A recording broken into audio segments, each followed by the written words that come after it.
This is a production of Cornell University.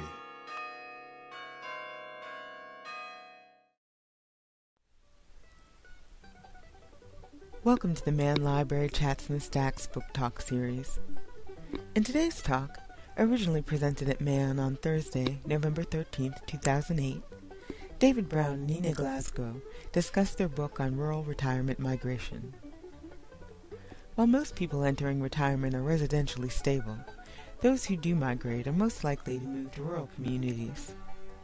In their newest volume, David Brown and Nina Glasgow examine the phenomenon of retirement migration, both from the point of view of the in-migrants and the destination communities in which they settle. This book talk highlights the study's main findings to illuminate the challenges and opportunities presented by migration at older ages, both for successful aging and for rural community development. Well, first of all, thank you very much, Mary. It's a great honor for us to be able to talk about our book with our colleagues and folks from the community. This is actually the second time we've done this. In 2003, we had a book on challenges for rural America, and we did a Chats in the Stack at that time, and it was up in the old, I guess, the new old library, and the technology here is much better, and probably we'll mess it up because the technology is better, but we'll give it our best. Well, at any rate, we're going to talk with you today about the book that we just published with Springer called Rural Retirement Migration. And we're going to trade off. I'm going to talk for a while, then Nina will talk for a while. And if we go by the plan, it'll be about a half an hour, and then we'll have plenty of time for people to ask questions. But if you've got a burning question as we go, ask it, and we'll do our best. I guess we need to tell you who we got the money from to do this work. It was from the USDA and the competitive program, the National Research Initiative, and also a multi-state research project, and also from the Polson Institute in the Department of Development Sociology. Well, I'm going to give you a little background so you understand some of the motivation for doing this work, and then we'll tell you how we did the work and a little bit about what we found. Well, first of all, a relatively small percentage of older persons migrate. Most older people don't move. As a matter of fact, they're about only half as likely to move as people in their working ages. But among those who do move, they are quite likely, or they're much more likely to move to a rural than to an urban environment.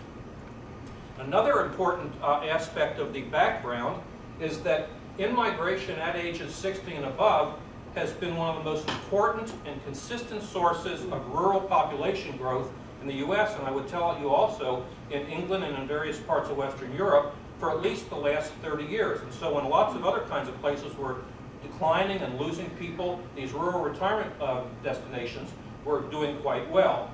Let me show you a little data just to make this point. Now this is the net migration rate, age-specific net migration rate. I'm going to use my little pointer here. And the different colors are different years. And so you can see this is the kind of the signature of net migration. This signature is pretty similar wherever you are. You're going to have this sort of net out migration at the younger ages. But if you come back here into the older ages, you can see that regardless of the decade, the U.S., now this is for rural areas, non-metropolitan rural areas, have done pretty well at the older ages in terms of net migration. So if this is 0, meaning that the same number of people move in as move out, and if positive means more people come than leave, you can see in both the 1970s and the 1990s, these were decades of overall rural population growth in the U.S., rural doing better than urban actually. That also was the case at the older ages, but here during the 1960s, when rural areas in general were doing quite poorly compared with urban areas, the rural areas still had net in movement at the older ages. And just to ground this a little bit more in the local situation, this is Yates County, New York. Again, same setup. This is the age and this is migration rate.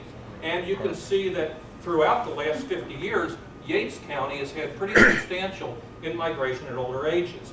Now, Yates County is a specific pick because it's one of the only rural counties in New York actually to be continuously and consistently attracting older people. New York, in general, is not a retirement destination for older people. That's Adirondack Park, David? No, Yates is over near Lake Keukenhof. Oh, Keukenhof. Right. Okay. So I'm going to give you an idea what questions motivated our work. There are really three overall questions. First of all, how does migration in later life affect the older migrants themselves? And a specific question we're going to talk about today is, will older in-migrants be able to reestablish social relationships, or will they become socially isolated? In other words, if you're moving at age 60, 65, and you're leaving all your ties behind, are you going to be able to reconnect? Secondly, why are some communities more likely than others to attract older people? What factors differentiate between the rural areas that attract older people and those that don't?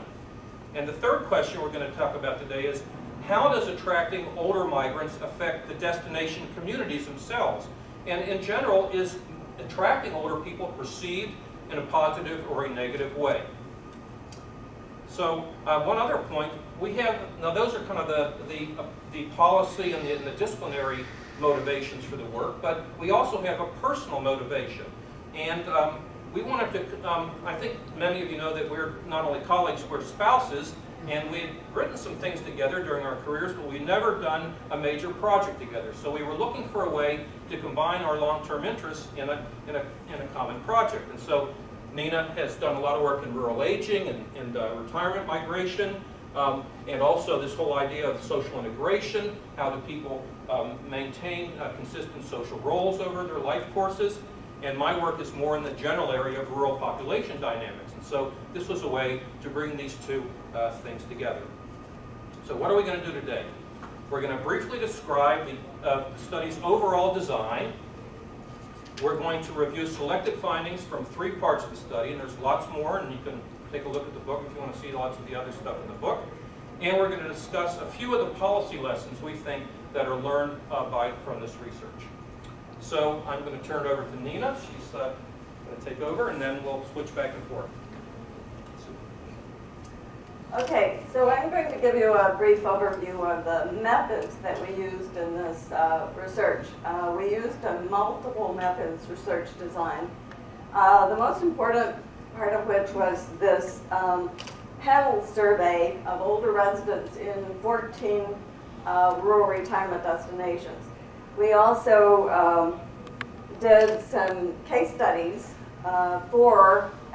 we chose 4 of the 14 destinations where we had done the survey for a more in-depth look at how retirement migration affects these communities. And then we did some county level analyses. Our research, as we've said, was conducted in these rural retirement destinations. So then the question becomes, what is a rural retirement destination? And the definition we used is that it's a non-metropolitan county that grew by 15% or more due to net in-migration of people ages 60 and older. And this is a definition that was developed by the Economic Research Service at USDA. And in 2000, 274 non-metro counties met this criterion.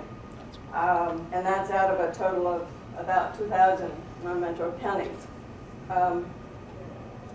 Now, another point I would make is that these are not, by and large, planned retirement communities. They're not gated communities. We were, as I say, doing our study where whole counties are growing, or at least parts of counties are growing quite rapidly due to in-migration of older people. In terms of where our research was located, when we analyzed census data, we looked at all of the rural retirement county data on all of the rural retirement counties. For the panel survey, we selected 14 out of this 274, and we did so purposely. And when I show you the map, I'll explain some of our reasoning there. And then for our case studies, we selected 4 of the 14 survey counties. And this map shows where rural retirement destinations are located. The counties that show up in gray or black on this map are all non-metro retirement destination counties. If they have a name tag out from them, those are our 14 survey counties, and then the ones with also a circle around them are the case study counties. And both with the survey and with the case studies, we wanted geographic distribution. If we randomly selected the, from all of the rural retirement destination counties, we would have gotten mostly in the southeast and southwest. But you can see from this map that there are scattered areas of New England, the Mid-Atlantic region, the Upper Great Lakes region, the Pacific Northwest that also have this net in movement of people 60 and older. Another point I would make about these places is that they tend to be scenic areas with a good deal of outdoor recreation. But as you can see from this map, they aren't necessarily warm weather kinds of places. Some of the cold weather places also attract older immigrants. This slide shows you pictures of where we did our case studies. We did one in Lincoln County, Maine. Bar Harbor is the main town in that county. We did a case study in Transylvania County, North Carolina, Gila County, Arizona, and Leelanau County, Michigan. And as you can see from this picture, these are pretty nice places, nice looking places. Now in terms of the survey design, I'm going to give you a somewhat more in-depth overview of that, and then I'll highlight a few of the findings from our survey. So when we purposely chose the sites that we would collect data, but within those counties, those 14 counties, we randomly selected people for interview, and and we defined immigrants as persons ages 60 to 85 who had moved to one of these 14 rural retirement destination counties 5 or fewer years before the first wave of the survey was done, and it was conducted in 2002. And at that time, we interviewed 368 recent immigrants who had an average duration of residence at that time of about 3 years.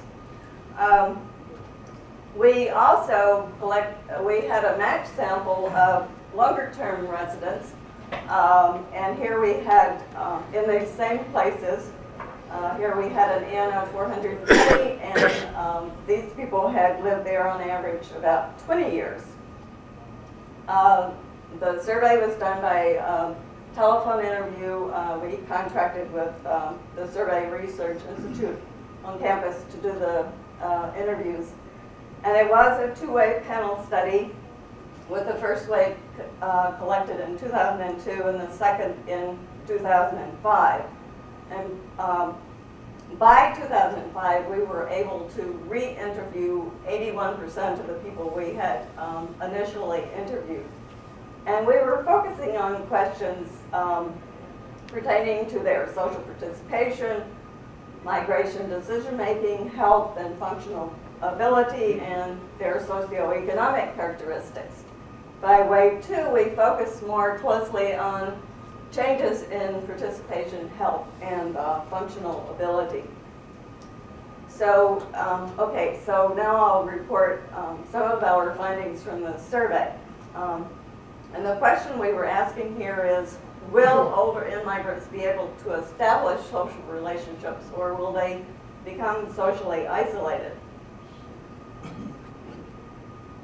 Well, in brief, these older immigrants appear to have very little difficulty in becoming socially integrated, whether we're considering interpersonal social relationships such as with kin or friends, or informal relationships such as participating in community organizations.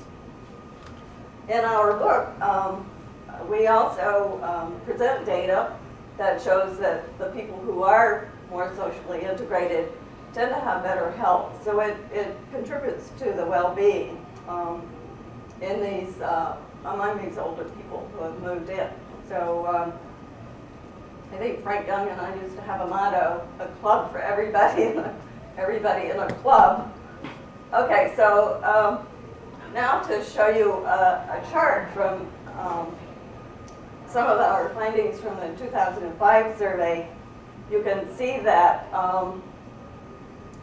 as one would expect, the non-migrants, who are shown here in red, have more adult children and other types of kin living in these rural retirement destinations. But we found that over a third of the in-migrants had at least one adult child living in these places to which they moved. And then they had various other types of kin. So not as much as the longer-term residents, but still a substantial proportion had kin in these destination communities. Now, in terms of formal social participation, you can see that the in-migrants are even more participatory in some of these activities than are the longer-term residents. Now, in 2005, when we did the first wave of the survey, the in-migrants weren't quite as participatory on any of these measures as were the longer-term residents. But by 2005, they had gone up quite a bit in their level of participation. And I would mention that the in-migrants are positively selected. They tend to have high educations, pretty high incomes, and they tend to be young old rather than old old. So I'm sure their positive selection has something to do with the level at which they participate. Okay, now I'm going to turn it over to David. Okay. Okay, so now again, and we're just really sort of going through this, rather briefly. But I want to look at the second question, and it's why are some rural communities more likely than others to attract older in-migrants? Now here we used data from the census and some other official sources that are collected at the sub-state level. These data were at the county level, and we used standard demographic techniques to do this work. And we used something called logistic regression, and I'm not going to put any numbers on the board, but basically what this lets us do is, because we have those counties that were retirement destinations and those that weren't, we can predict the probability, the likelihood, the chances that a county would be in this category of attracting older people. So rural counties are more likely to be a rural retirement destination. First of all, if they're growing overall, that's a no-brainer. If they had a relatively high percentage age 65 and above at the beginning of the period, so if they already had a higher than average elderly population, if they had a relatively high percentage employed in recreation and tourism, as Nina said, the general view of this is that people are attracted, it's an amenity move, that they're going to places where recreation and tourism is popular. If they have a relatively low percentage in agriculture, sorry, Great Plains and Corn Belt, not too much action out there. And also, if they had previously been a rural retirement destination. So if they'd attracted older people previously at a higher than average rate, and this 15% or higher out in-migration of people at age 60 and up is twice the national average of in-migration at that. So that's a pretty high threshold. So those are the factors in the analysis that predicted that a place would be a retirement destination. Now, there were a lot of other factors in our analysis that we thought were going to contribute to this explanation that didn't. And we're not quite sure why this is the case, and we're actually doing more research now to look into this. For example, we thought that if they were adjacent to a metropolitan area, to an urban area, they would be more likely, because first of all, they could attract retirees from the urban area itself, and secondly, there would be easy access to health and cultural and other kinds of facilities in the urban area. Well, that didn't turn out to be the case. Now, this one really stumped us for a while. we had a scale of natural amenities, lakes, temperature, mountains, all the things you think about when you think of attractive places. And so we thought that those counties that had a higher score on this natural amenity would be more likely to be a retirement destination.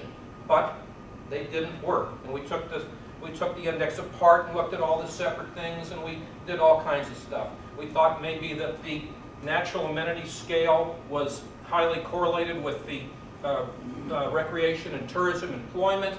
That wasn't the case, and so we're not quite sure. But what we think is happening here is that the effect of having these natural amenities, lakes, streams, good weather, etc., is contingent on whether or not those amenities have been developed into recreation or tourism.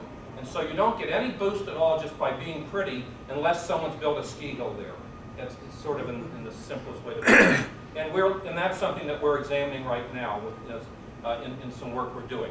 And also, we thought that places that had a college located in the county would be more attractive, because colleges have art series and they have art museums and culture, but that also didn't turn out to be.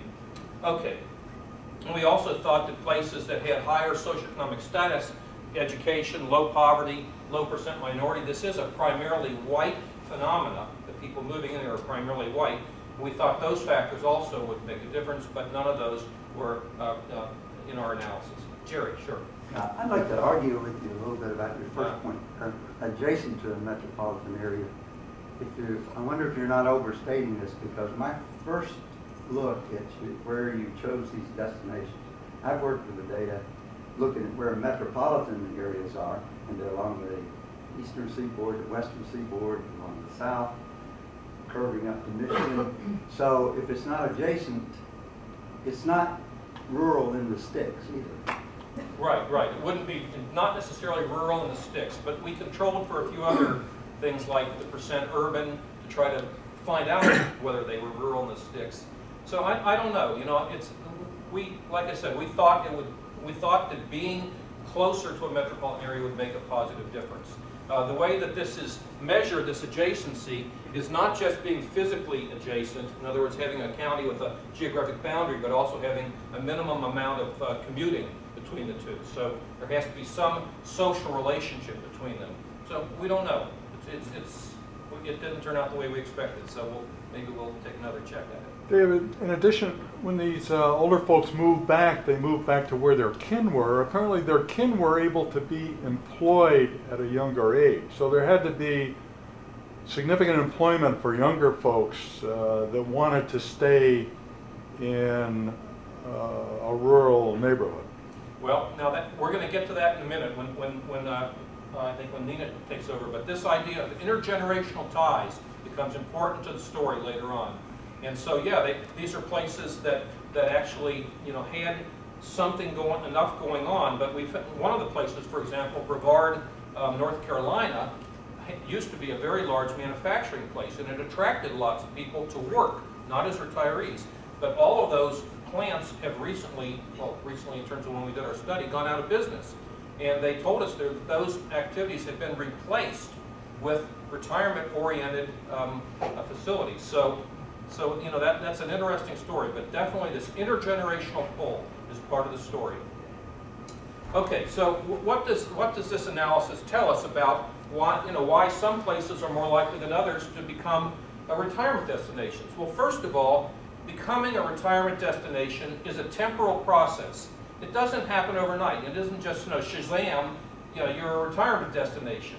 So this is something that develops over time. And once a county begins attracting older in-migrants, it's likely to continue doing so. And this is not just from our county-level census analysis. This is based on our case studies and our survey results as well. Older migration, just like any other kind of migration, is driven by social networks. So this gets to part of your story. Retirement destinations develop a reputation which becomes known to potential in-migrants. So they're not just moving randomly.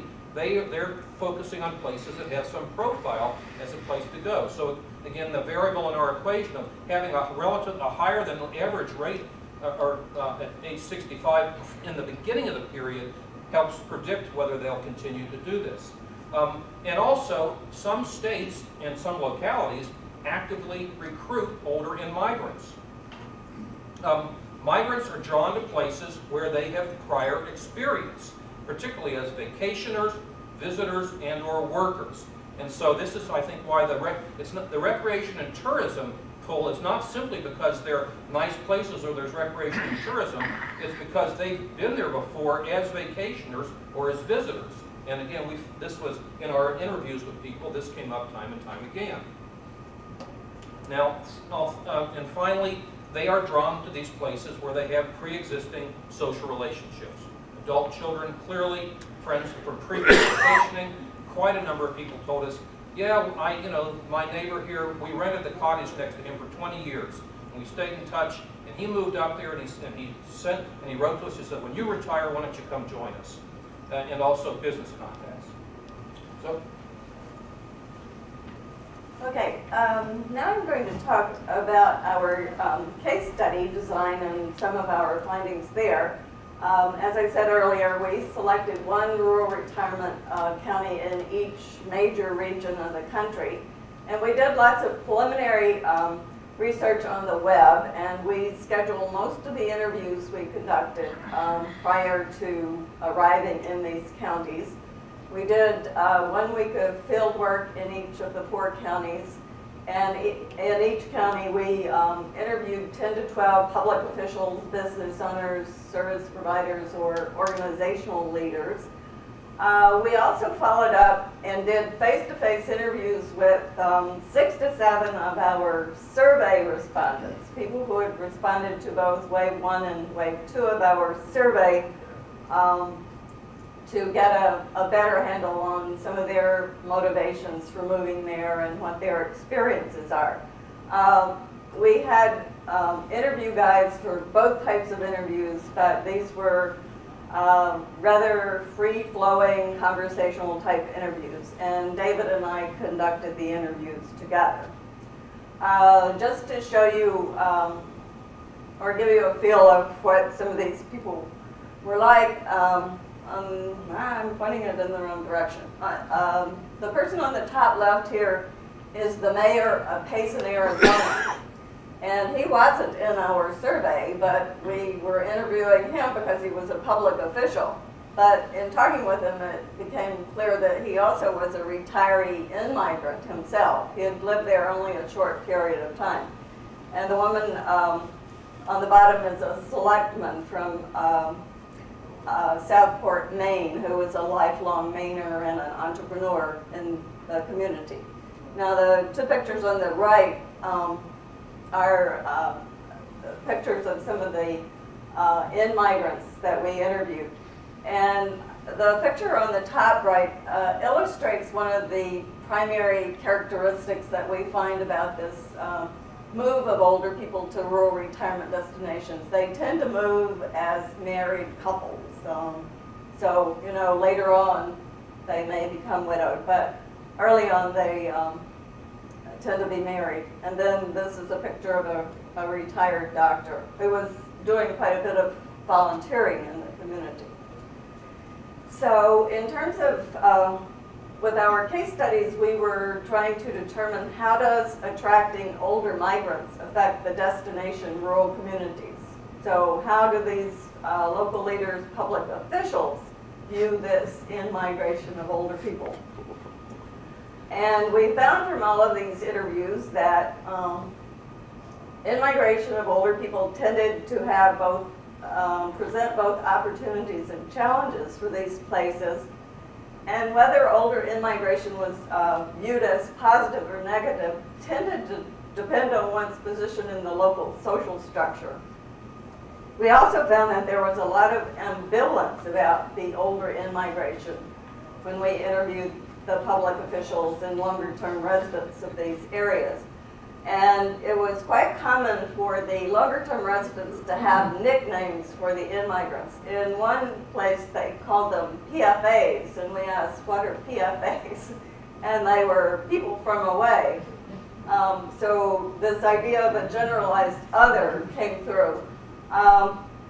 We also interviewed a few people who referred to the in-migrants as gray gold, and that captures the notion that they tend to be relatively well-off people. In terms of the opportunities, a lot of the opportunities, well, one is that economic research generally shows that older in-migration promotes both employment and income growth in these areas. So that's seen as one of the positives. Now, in terms of specific benefits that were identified by the 64 officials and leaders we interviewed in these 4 communities, some of what they said was that demand for real estate increases, real estate prices increase, more construction is going on. The older immigrants were identified as very active volunteers. They were also active in arts and cultural organizations, and not only were they volunteering their time in community organizations, they also were primary fundraisers and financial supporters of a lot of community projects and organizations. In some of the communities, the commercial and retail sectors had grown, but this tended to be in the communities where the in-migration of older people had become a year-round phenomenon. For example, Leelanau County, Michigan, in the upper Great Lakes region is a very cold weather climate, and it was still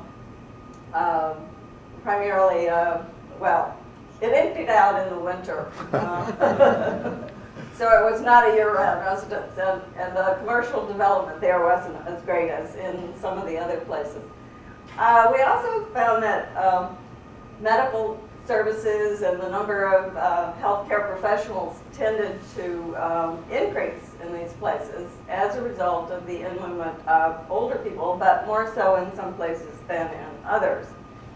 Now, just to further make the point that the older immigrants do a lot of volunteering, here are a couple of pictures of older immigrants volunteers.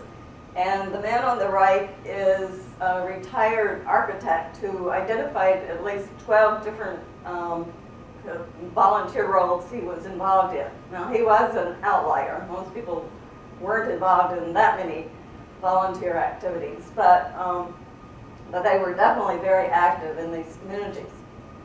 Now, in terms of the challenges presented by older in-migration, some of the things that were a benefit for some people were also not, well, they had a negative outcome for some other people in the community. So if you were a realtor or if you were in the construction business, it was a benefit.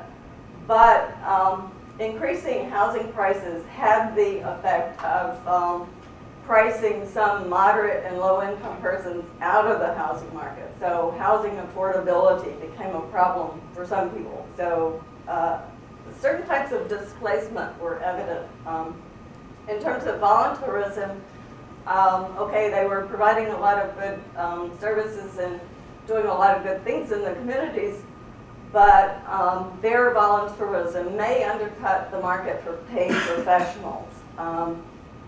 They also were, as I noted earlier, they were leaders in arts and cultural organizations, but we did hear reports of the in-migrants having a certain amount of insensitivity to traditional ways of doing things. So again, you know, a positive for some people and a negative for some others.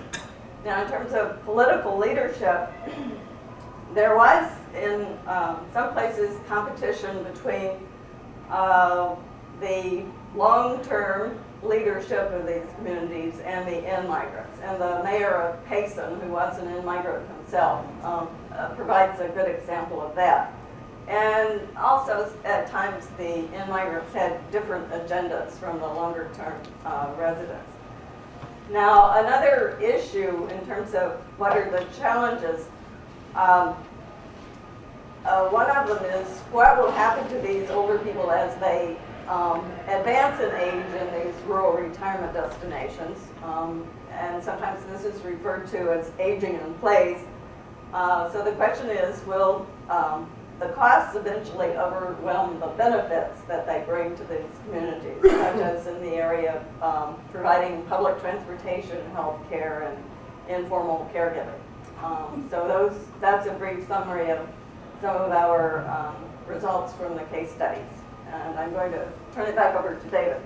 Okay, I'm going to wrap it up and just try to say a little bit of something about what we think some of the policy issues are. First of all, we think that communities should promote an inclusive environment that encourages participation.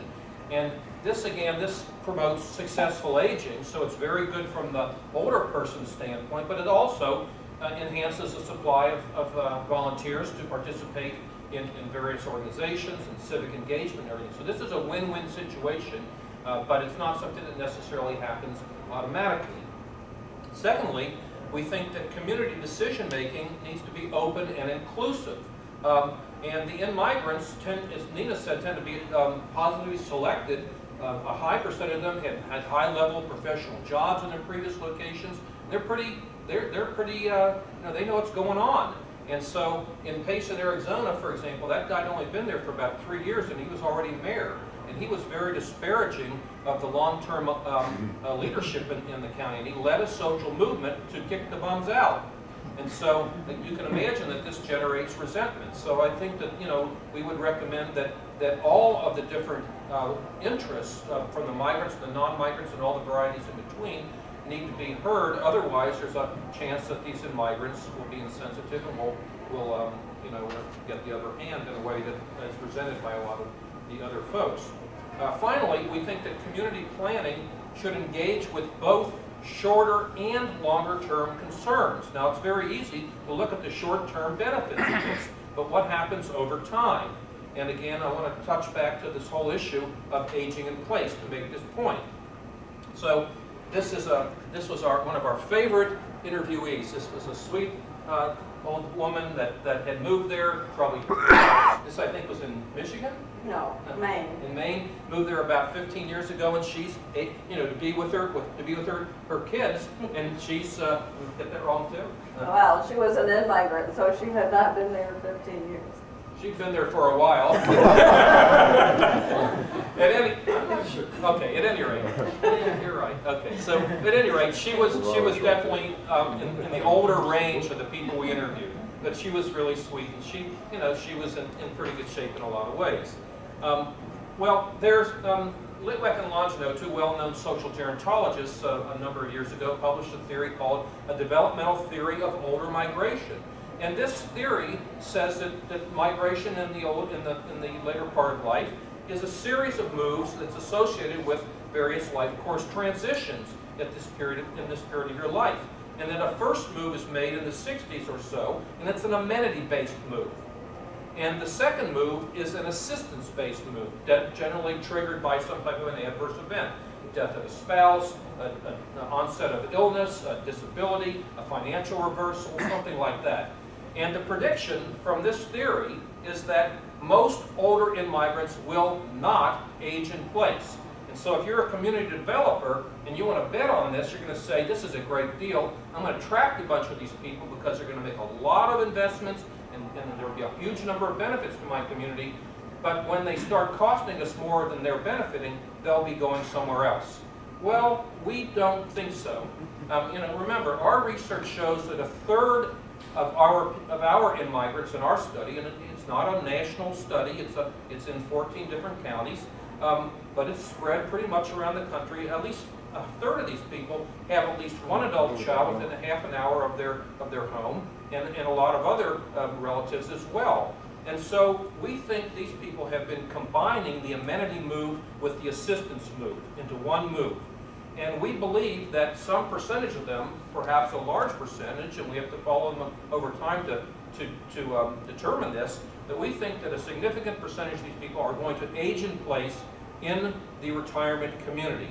And so we don't think you can bet that these older migrants are going to leave town in older age. And therefore, you know, we really think that we have to have planning not only in the short term, but the longer term. What's really, we think, going to happen, and this goes back to your point of the intergenerational part of this, of kids attracting their parents, attracting their kids, and what have you, that you're going to have a much more complex age composition within the older population in these retirement destinations, so that you're really going to be having new cohorts of retirees joining previous cohort of in-migrant retirees, so that you have quite a variability of people in the older ages, and different age groups having different needs and different opportunities. And so with that, we will say thank you, and it's been a pleasure.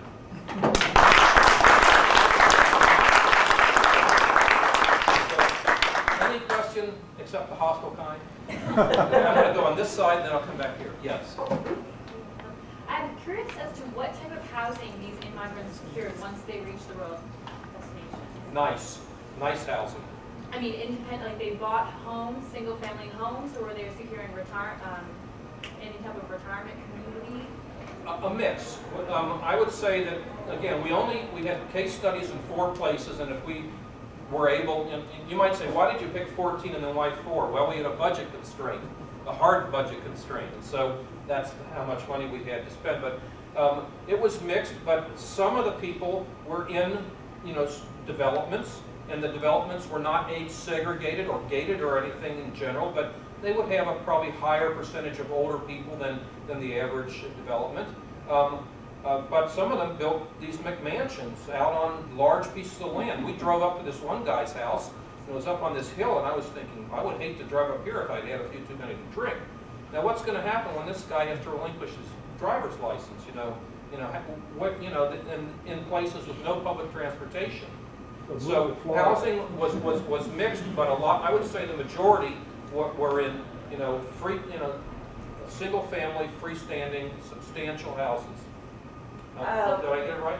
Yes. That to my question was, the trend in senior housing, especially for CCRCs, which are really booming right now, is to build in rural locations that may not be, within city limits of Chicago or Philadelphia, but they may be 2 hours away.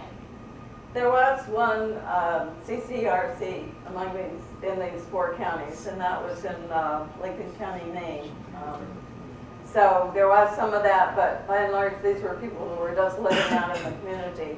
And by and large, they were living in single-family homes, but there was some condo dwelling retirees. So I think that it's a good point, because even if a place has a CCRC, they are probably also attracting people just into the neighborhood. And so it's a mixture, which makes it harder to, from a public policy standpoint, to provide for. That's also raised the implications of aging in place. Oh yeah, aging in place would be much less of a problem if the majority of these people were in a CCRC. Here and then David. You mentioned that in one community at a certain time of the year it emptied out. To what extent were the migrators year-rounders as contrasted with snowbirders? I'm not sure I understand. Well, I get it. It depended, and it's part of this story that a place becomes a retirement destination over time, that it's a temporary process. Now, I'll give you a couple examples. The Maine example, which was centered on Boothbay Harbor, Maine, but was really sort of the Maine coast. That is now a year-round location, and the weather there is no better than the weather up in northern Michigan. And this is a multi-generational situation. People have been vacationing there for a long time. Probably 150 years. And the number of people coming in who chose to stay year-round has now got to the point where the place is by and large a year-round community. It does not empty out in the winter. And you can see this exemplified in the commercial structure. There's lots of stuff there to do year-round. In Leelanau County, Maine, Michigan, it's not the case. And most of the older immigrants go there for 7 or 8 months a year. And then they go back somewhere, not necessarily somewhere warmer, although some do go down to Florida or whatever. They might go back to Detroit or somewhere where they're from. So it's quite variable. And I don't think we can really generalize about it, except to say that if a place attracts older immigrants for a long enough period of time, And if there are intergenerational ties built between the migrants, it probably is going to become a year-round community. And you know, big difference, or just one more point, in Leelanau County, Michigan, they had no hospital and virtually no doctors. Now this county is near to Traverse City, which has a fine hospital and lots of facilities, but that county itself had something they call docs in boxes. On the weekends, during the summer, doctors came in and had office hours in an office. But during the winter, that's all gone, and their hospital closed. So it's, you know, it's a pretty isolated place. Well, another point I would make about Leelanau County is that Traverse City is a metropolitan area. So this was one adjacent county. So the counties that tended to be more self-contained were more likely to see an increase in their hospital coverage and health professionals. So I would say among the case study sites, Leelanau was unique in that way, that they had sort of recently closed a hospital, whereas the others were expanding the size of their hospitals. David? Can you generalize about the financial state of these people, their educational level, the social standing? I mean, do they represent upper class people who are largely immigrants, or immigrants, or are they a spectrum? Well, there's been a lot of research on that question in a lot of different studies, and all of the studies have consistently shown that they are better off on average than the older, longer-term residents they join. They tend to have higher educations, and some of them retired from very high-level positions. So they tend to be pretty well off, and that's been consistent across studies. Now, this is not to say that we didn't, in our interviews, encounter some people who were more modest income. For instance, the guy on the top there was an American Indian who felt a commitment to his original community. So he was a return migrant who wanted to come back and give something to his local community. And also in Brevard, North Carolina, I met some people who were modest income, but by and large, these immigrants, you know, tend to be pretty well off.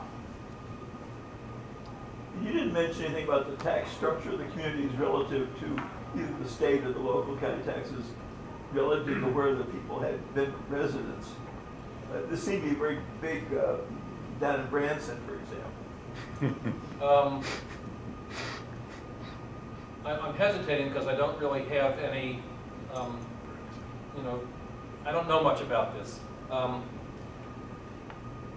We asked questions on our survey, on the survey, about their motivations for moving to these places, and there were a set of questions on lower taxes, lower cost of living, and this was sort of in the middle range of the various options that they had. Now on the question they could respond to all the above. They could say yes, yes, yes, yes, yes, or yes, no, no, no, no. And so I would say probably somewhere in the vicinity of a third or 40% of the survey respondents indicated that this was a major reason why they moved there, to go to a place with lower taxes or to a place with a lower cost of living. That doesn't mean that all the places aren't lower taxes and lower cost of living. It's just that when people are making essentially this amenity-based move, that might be even more, you know, that's facilitated by having a kid there, that this is not the major thing they're looking at.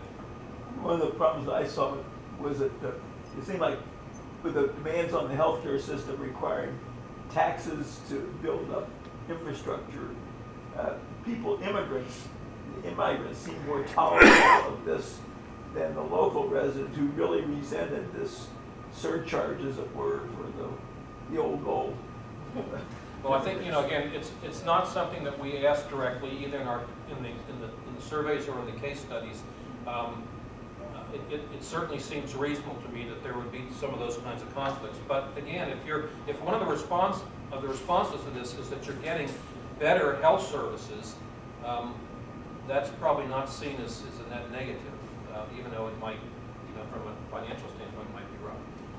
Well, let me follow up with one additional point. There have been some studies that look at specifically at what happens to the local tax structure and how important that is to in-migrants. And William Thoreau is one person who did a study on this, and you could find a publication of his if you were interested in that particular issue.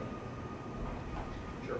David, my question with respect to the economics, I would assume these counties that have in-migration over a longer period of time would track rather well with the GDP of the county, in other words, the economic well-being of the county.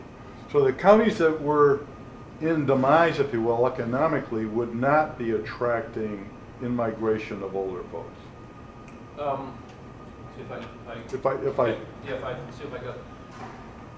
Well, there's a problem here of sort of cause and effect here, because one argument is that because, as Nina pointed out, they are quite positively selected, they're enhancing the economy, and so it's not necessarily that the good economy attracts them, it's that they come in and they boost the economy. But in general, I would say that these, so you can't differentiate that, whether it's because they're there that those are that they're better off counties, or that because they're better off counties, people move there. But in general, they are, you know, in our book, there's quite a bit of analysis comparing the social and economic characteristics of the retirement destinations to all kinds of other counties, and they definitely compare positively in terms of their incomes, their percent of poverty, the distribution of employment in terms of different industrial categories, and so they do look better. But whether it's because, you know, why that is, I'm not completely sure. Frank? This would be rough. Well, this is quite a panorama, I think. The whole process is there. And it suggests to me that you have in your hands a wonderful follow-up project. Now, I think, and isn't it true, and I think, Nina, you once taught me this, that there's such a thing as efficient dying. You know, 3 months, no muss, no fuss. There's a name for it. You told it to me. Anyway, and I once read a book. It'll come back. It's possible to die efficiently. And if any group is going to do that, this one will. They just seem like the right folks for this. So I think that there's a natural experiment embedded in all this, and there's a little problem of a control group or a comparison group. But as you know, most of the money people spend on healthcare is in the last year of their lives, when it's wasted, so to speak. And that's what will bankrupt the health, at least that's a big factor in bankrupting the whole healthcare system, which doesn't work very well anyway. So if we could cut the rate of big spenders in the last year of their death, that would make a difference. You told me there's Yes, it's called rectangularization of the... There, you yes. see, it's already been named. So the idea that people live a healthy life and then they sort of drop like flies at the end. No, that hasn't, it's not reality yet, but there are trends in that direction, yes. And these people probably would be some of the people who could do that. The book I read had quotations in each chapter, this is all I remember of it, from the one-horse sleigh, you know, that was built so beautifully and it collapsed all in one day. Anyway. Well, you know, our problem now is, of course, money. You've got to write grants and compete with all kinds of other people to get more money to do this work. And I think both of us would very much like to continue to follow these people up. And while we don't have necessarily the best control group going, we do have a matched sample of people who didn't move into these places, and their socioeconomic characteristics are quite a bit lower, and there's lots to learn by comparing these folks. Although on many measures they look pretty similar, much more similar than we thought. That the point would be to follow them for enough time. Now, a lot of them are about our age, and so we might drop off the edge before they do. We couldn't follow the study, so we need a graduate student to keep us on. But you know, I think that this is an interesting point, and but you know, the whole point is that these people are moving into these communities, and they are bringing a lot with them. And what we saw in general, and again, this is based on 4 case studies, is that these communities do not want to think about anything past tomorrow. And even in one of the counties, they had a large-scale transportation study, and it said, you know, you're going to need a lot of public transportation here. And I think the quote of the guy was, "We put it on the shelf." They don't want to think about that. They don't want to deal with it. So, you know, again, our recommendation is don't simply think in the short term. So, any other questions? Oh no, one more. So, to what extent did you find places where this extent of the in-migration of these older people were already changing the nature of the community? For example, it would change the employment. It would change the demand. You mentioned the doctors thing. But many of these things in this latter stage of these people's lives are things that you can't show high productivity with. You need people in hospitals, maybe landscapers, people who take care of yards. These are on the main lower paid occupations. Well, to what extent do they change? Let me take a crack at it, and then how to put this. More in some places than others. Again, this whole issue of whether the place had been transformed into a year-round residence for older people, that made a huge difference.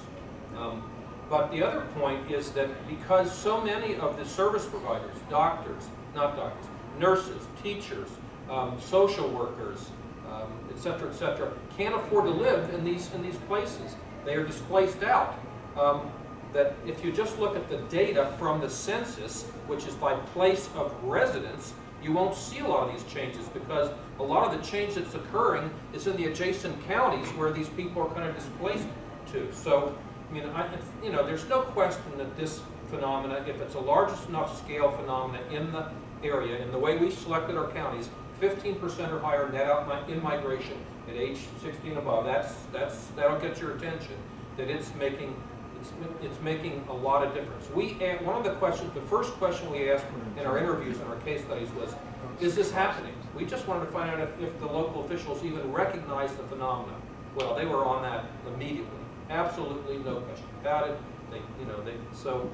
But you know, in terms of the way it's really transforming these communities and how that happens over time, you know, we have some ideas, but it's not based on necessarily pure observation. Well, a point I would add to that is that, you know, older people tend to demand services, so it would be growth in the service sector that occurs, and some of these are relatively high-paying jobs and some aren't. So in that way, it can transform the community in such a way that, you know, it's not necessarily producing higher level employment incomes. You get the last word. Well, this gentleman was talking about, did you talk to people about assistance suicide? Because, you know, you live the way you want to live, and you should be able to die the way you die. We did not. Yes, we did not. We did run across one person who we suspected might be on the verge of suicide, But you know, again, if we could keep this study going, a couple of our survey counties are in states that have legal assisted suicide now, and it could be something that we actually could focus on. We have a study county in Washington, and we have one in Oregon. I'm from Oregon. I'm visiting my son here. I'm a veterinarian. I put animals to sleep all the time, and you know, it just seems like that would be. I mean, a lot of people think that would be the way to go. I absolutely. Well, the idea of this rectangularization of the life curve, though, is the idea that people are healthy until one day they just die.